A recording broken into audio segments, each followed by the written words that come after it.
Assalamualaikum warahmatullahi wabarakatuh. Perkenalkan, saya Edo Kalam Perwira dari Prodi Teknik Instrumentasi Kilang tingkat 3. Pada kesempatan ini saya akan menjelaskan mengenai Distributed Control System.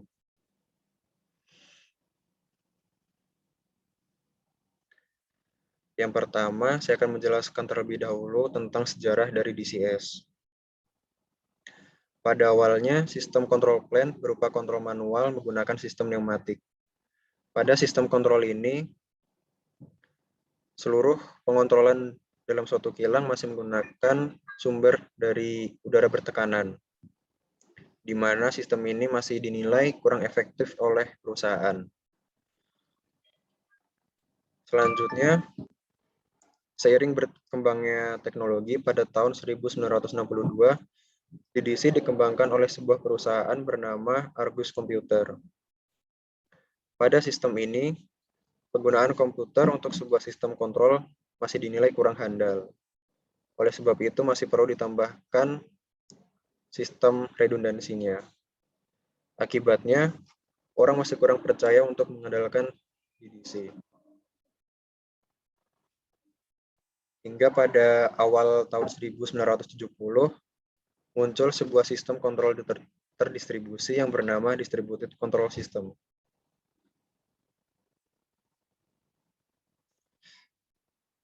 Selanjutnya yaitu mengapa DCS digunakan.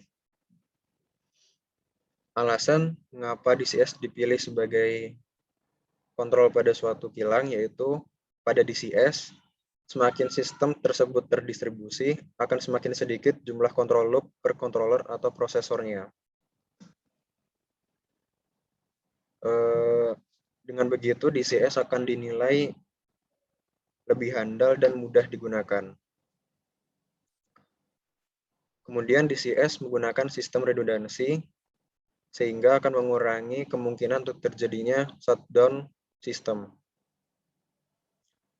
Kemudian DCS memiliki supervisor tersendiri pada sistemnya, dan penggunaan network kabelan pada DCS yang membuat pengkabelan lebih sedikit, terutama pada sistem pengontrolan jarak jauh. Selanjutnya yaitu sistem konfigurasi pada DCS. Bisa kita lihat di sini terdapat HIS atau operator station. Operator station di sini akan terhubung oleh field control yang terdapat di lapangan, yang terhubung oleh alat-alat di lapangan, seluruh alat instrumentasi di lapangan, di mana alat-alat tersebut akan digabungkan dan diambil datanya oleh field control station. Kemudian data-data dari lapangan dari seluruh komponen tersebut akan dikirimkan menuju HMI melalui control network sebagai tampilan untuk operator.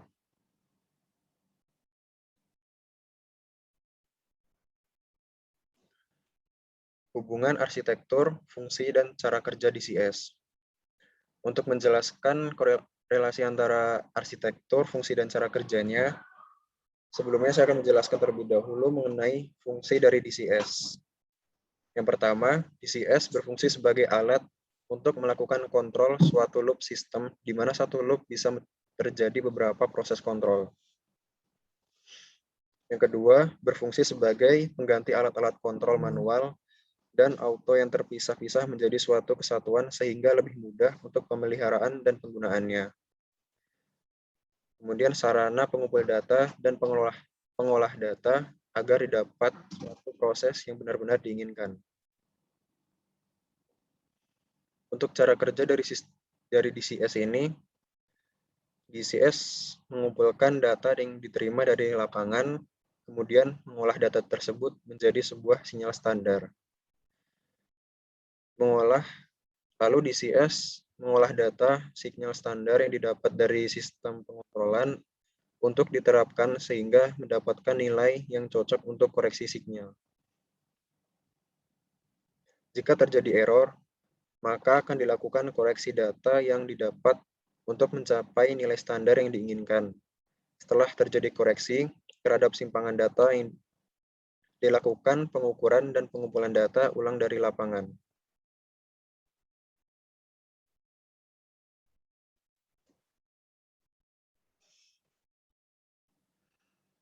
Dan untuk arsitektur dari DCS, pada bagian HMI terdiri dari EWS dan OWS, yaitu Engineering Workstation dan Operator Workstation, di mana sistem HMI ini akan terhubung oleh control unit melalui communication system. Kemudian seluruh peralatan instrumentasi pada plant akan dikumpulkan data-datanya dalam control unit yang akan disalurkan melalui communication system menuju ke HMI. Dari penjelasan tersebut dapat ditarik kesimpulan bahwa hubungan antara arsitektur, fungsi, dan cara kerjanya saling berkaitan dalam DCS.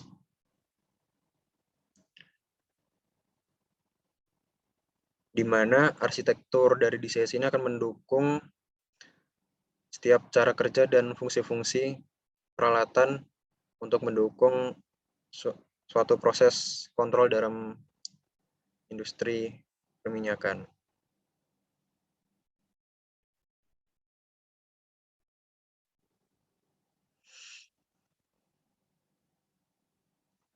Selanjutnya yaitu bagian-bagian utama dari FCS. Suatu field control system terdiri dari bagian-bagian seperti CPU, kemudian power supply, nodes, I/O modules, communication modules, dan field bus communication modules.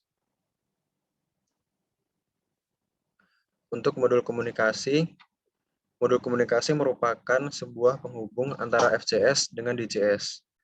Dengan begitu, maka DCS dapat melakukan komunikasinya dengan FCS yang mengumpulkan data dari alat-alat di kilang. Pada modul ini terdapat suatu prosesor untuk mengolah data dari lapangan sehingga dapat dikirim melalui server HMI untuk tampilannya.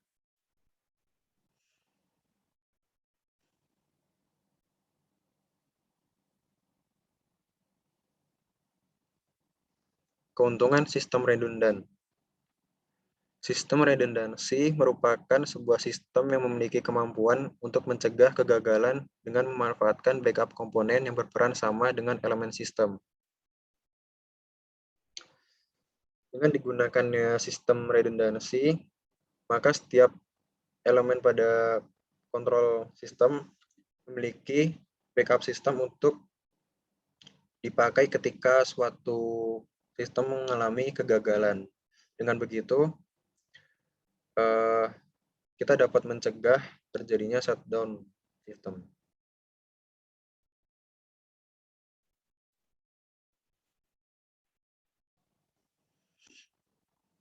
Selanjutnya yaitu Man Machine Interface atau biasa disebut dengan MMI. Man Machine Interface memiliki fungsi untuk memonitor proses terpusat dari control room dan sebagai informasi plant secara real time. Bagian-bagian dari MMI yaitu antara lain layar, operation keyboard, engineering keyboard, CPU, dan mouse. Untuk peralatan pendukung dari MMI yaitu proyektor, printer, dan CCTV. Selanjutnya, saya akan menjelaskan mengenai pertimbangan terhadap penggunaan DCS atau PLC. Pada pertimbangan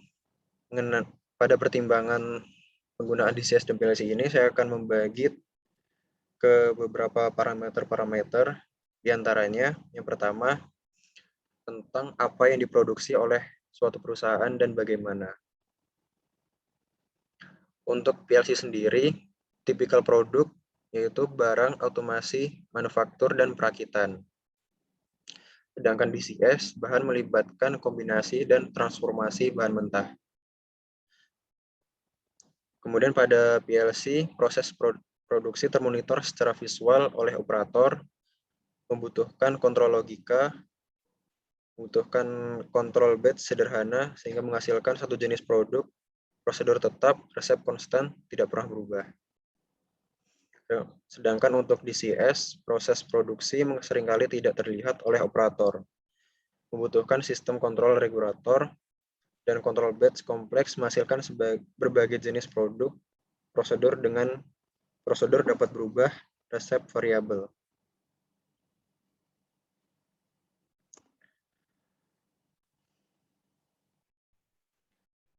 Nilai produk dan harga yang harus dibayar jika terjadi downtime. Pada PLC, nilai individual produk relatif murah. Downtime hanya menyebabkan kehilangan produksi. Downtime tidak menyebabkan kerusakan peralatan proses.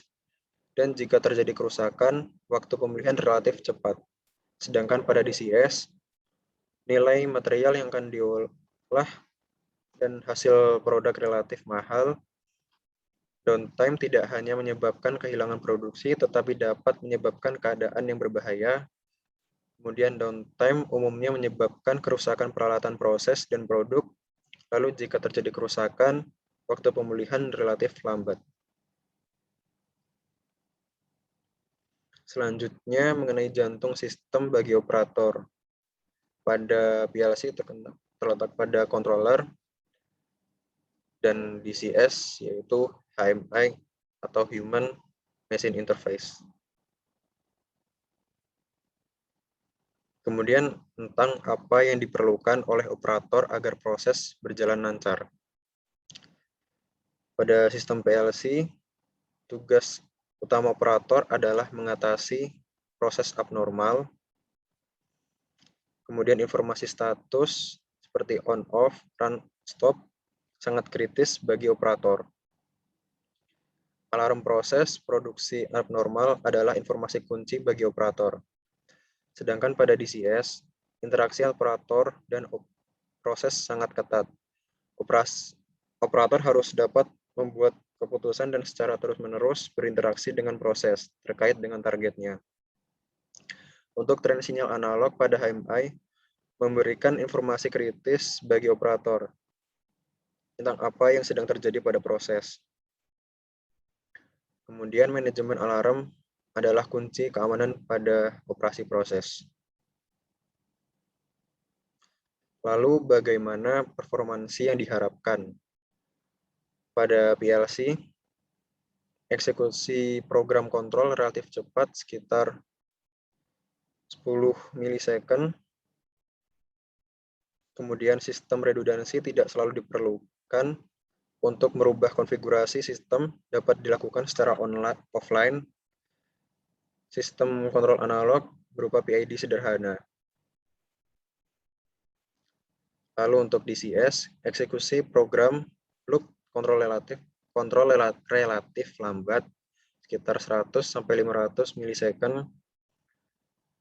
Untuk sistem redundansi sangat penting. Untuk merubah konfigurasi sistem harus dilakukan secara online. Kemudian sistem kontrol analog sederhana sampai kompleks.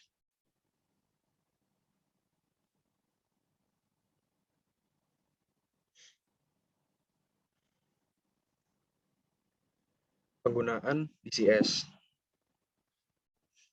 Pada penggunaan distributed control system di industri perminyakan, saya di sini akan membagi ke dalam 3 bagian, yaitu yang pertama pada industri offshore, kemudian distributed system, sistem distribusi, dan